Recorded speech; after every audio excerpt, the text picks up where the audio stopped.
Diaspora, a lecturer at Cal Poly. I'm a renter in San Luis Obispo, and I'm a houser. I'm an advocate for all kinds of housing where people live, work, and play.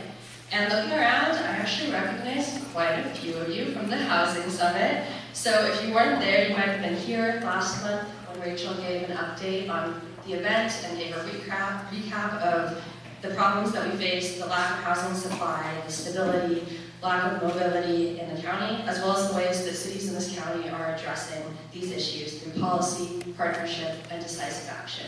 Or as one speaker put it at the summit, by moving at the speed of business, which many of you likely know in this room. I'm curious how many of you all agree. Do we need to build more homes in this county? Oh, pretty good, pretty good. I think I'm among friends here.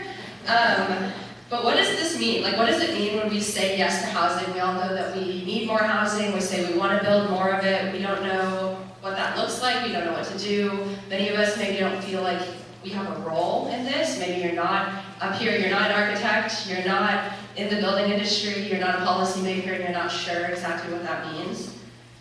I'm here to say that I think everybody has a role, and this was very clear from the Housing Summit and the insights that the speakers brought to the event, that even though we often think of policy first, like maybe if you are an elected official, your role is to vote yes for every project that comes across your desk, and also to prioritize action towards housing in your staff work plans and in your budgets. Or maybe on the staff side, we talk about how if you're a city planner or a fire marshal, your job might be to work with developers, engineers, and architects to get this housing built efficiently. If you're in the building industry, like I said, you might be a developer, you're looking for sites to build this housing, you might be an architect, an engineer, or a planner who's working to make these real drawings. And if you're in finance, you might be investing in these projects directly or through organizations like the SLO Housing Trust Fund. And then for many of you in the room, you might be thinking, like, this is not me. I'm not in these industries, I'm not in policy, I don't have a role here, I just live in the county and I do what I can. And I think I'd like to challenge you and say that you also have a role in moving this forward and building more housing. If you work for a private business, like many of you do in this room, your customers and employees are likely looking for stable, affordable housing. It's just what many of us are looking for right now. And if you aren't investing directly in housing, your services, your skills, your spaces might keep a project moving. These projects need a lot of partnership to get off the ground and get built, and be open to these opportunities for partnership. Seek them out. Find people who are more directly involved in this work and see how your skills or services can support them. If you're on the board of a church, you can actually build homes directly on your lot through SB4. And if you are a neighbor, you can share your housing story with others. Your experience with housing in this county is very, very important and very impactful. Tell people about this experience. Importantly, you can show up to public meetings and voice your support for the real homes that are being proposed around you. You can say yes to real homes in your backyard.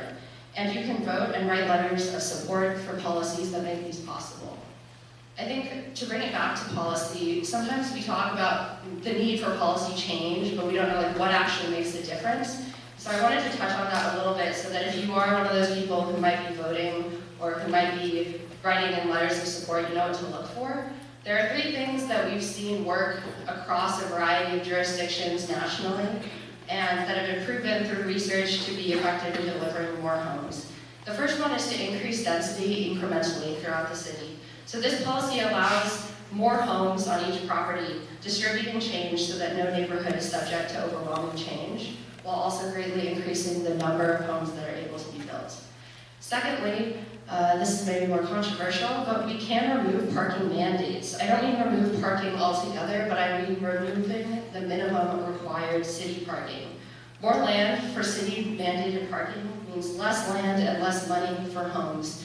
Parking spaces can cost between $5,000 and $50,000 per space. That money can go to homes. That space can go to real homes for people in this community. We don't need to rely on arbitrary parking minimums. We can let markets drive this. Developers know what people want, and they can provide that amount of parking. Finally, we can streamline this process A lot of the bottleneck is in the plan review process, and making it faster is a game changer. The Housing Summit reminded us that more homes near where people work and play benefit all of us. More housing in our cities helps us meet our climate goals by reducing vehicle miles traveled. It increases economic vitality by bringing people closer to businesses, and it maintains the thriving communities that we all love by allowing us to stay close to our loved ones. To quote Shane Phillips' word of caution, some cities preserve the neighborhood, but lose the neighbors. Let's not be one of those cities. I saw today that many of you actually want more housing in this community. So let's get out there and do more than just say yes to the hypothetical housing. Let's build real homes together. Thank you.